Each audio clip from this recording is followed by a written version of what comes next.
You're going to make $300,000 pre-tax on $5+ million in sales. Yes, we agree. I agree. Okay, I give you $1.5 million to get 25% ownership in the West Coast. Okay. I'm basically paying 20 times pre-tax earnings. I think are insane. The valuation's insane. I'm out. Okay. Chef, Thank you. Thank you. what's the vision for the brand, right? In order for these to be successful, it has to be a strong, sustainable vision. It's not a fad. I want to hear a little bit more about that. It's not a secret. I mean, you know it because you're in the food business. It's shifting towards everything plant-based, everything healthier.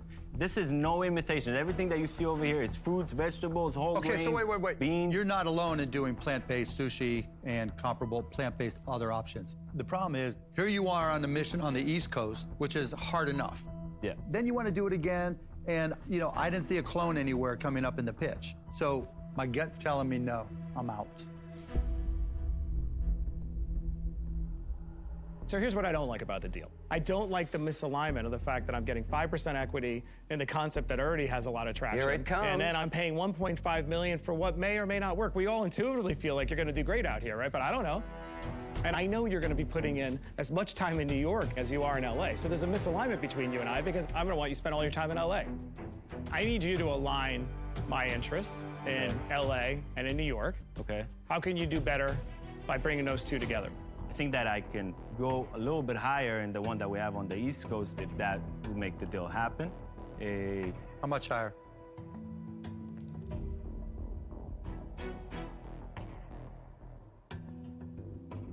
So 10% is where I will Here's go. what we got. Yes. And Lori and I are going to come into this deal together. We're going to Okay. work together to change your life. We're going to make this a very big company. We're going to cross-market like crazy. I can help you get into airports and stadiums all over the country. This is just up my alley completely. I think this will do even better on the West Coast personally. too. Because I think that's the mindset here is even more towards this type of food. So you get both of us, you get the entire network, but I need to be incentivized to work hard for you. The offer on the table is 30% in LA, 15% in New York, and you have a deal. You have three choices, yes, no, or counter. I need you to make them fast, and you know why? So I can eat the rest of that sushi. Can we do 12% and 30%? And at the end of the day, guys, look, as much as I'm gonna have all the access in the world and everything, I'm gonna work. And that's what I did with this company. I built it. You guys, I worked 3 years. I You love have your two energy. sharks, great. and we're gonna work too. Beyond Sushi as a trademark, what are your thoughts there? Is that a good mark? Suggestive? Tricky? Yeah, I think it's fine. I mean, it's highly suggestive of the type of food, hopefully, that he's going to be preparing, right? So it's not descriptive necessarily.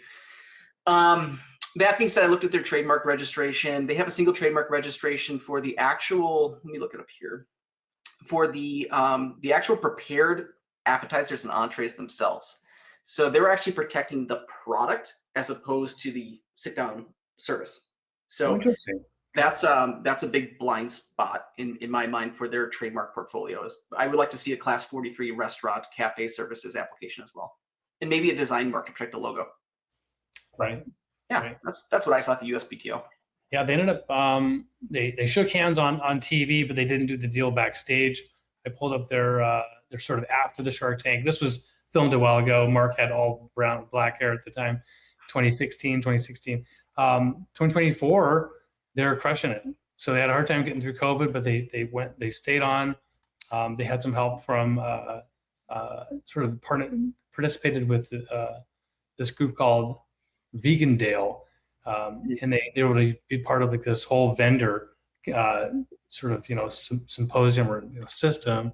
And then they went back in, opened up their store in Philadelphia, and now 2024, you go on their website, they're doing like $5-6 million a year. They're selling a ton of these. They've got a restaurant now, opened up a Mexican food restaurant in New York City called Sentier. So they're doing quite well, at least in New York. Huh. Good. Yeah. Yeah, the acronym though, BS. It's not a good acronym. No, it's not. Yeah. But the logo, did they have anything with that, with the 2 carrots there? And the No sushi? logo. As far as I mean, I didn't actually pull up their. I just looked at the one application that rose to the surface. Let me look and see if I can find any other applications or registrations at the USPTO really quick. Got it. I looked all over the patent database, of course. I didn't see anything filed or, certainly granted on sushi.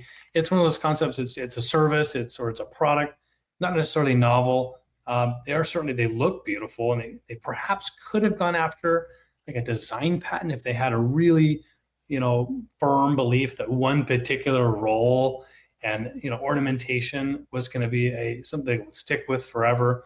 But in my mind, those things are going to come and go with style, and different types of foods and colors are going to come and go. And so patenting really isn't, to me, the best option for this type of business.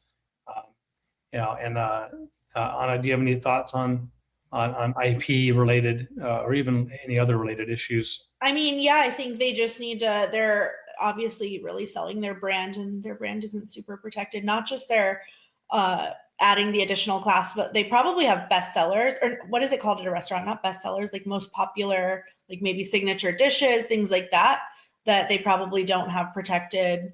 I see that a lot for restaurants, right? You want to have as a restaurant, I think it's important to have a robust trademark portfolio in particular, because if you do end up franchising and things, it's very important. And it's so easy for restaurants to be copycatted. Sure. When there's a super viral restaurant in New York, how is it not already, something popping up in LA that's exactly the same? So easy to do that. You if it's doing well one place, it's going to do well at another place. So I just think, they're lacking a lot in protecting their brand portfolio. Got it. I agree. One thing I want to talk about too is on their website. I think with food in particular, if I'm going to go look around, where am I going to go eat? I look at pictures. Pictures are to me what carry the day in decision making. So I'll share quickly their website, and it's beautiful. Have you dealt much with copyright and regarding photos of this food, and how do you protect it? Well, look at these pictures. They're awesome looking pictures. Do you need to? What do you recommend? Are they doing this right? Any ways that they might improve it or be careful about it? I mean, they should definitely, if they do like a formal photo shoot of their food, they should definitely protect their website too. What's their bottom footer look like on their website? Okay. So they've got Beyond Sushi, all rights reserved.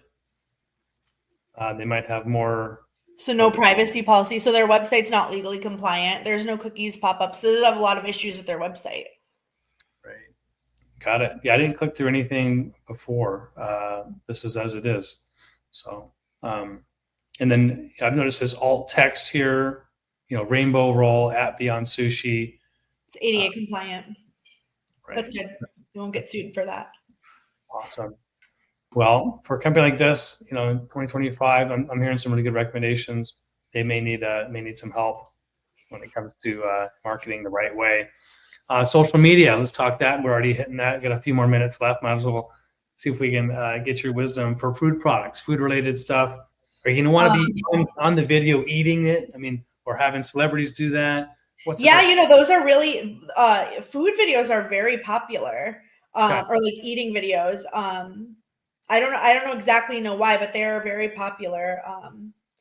Right. On sushi, their social media is like pretty generic looking. I think they could probably have a lot more like user content, like have it more interactive, just because it seems like kind of a viral place. Otherwise, like it's doing really well. But now, like, it's so easy especially like if you're in a location that's very desirable, that makes a difference, right? A lot of businesses now are virtual, but if you are in a really desirable location, then, you want to take advantage of all that, get all the influencers and stuff. It's so easy in New York to like just have a launch, have everybody important come, they'll post all the pictures.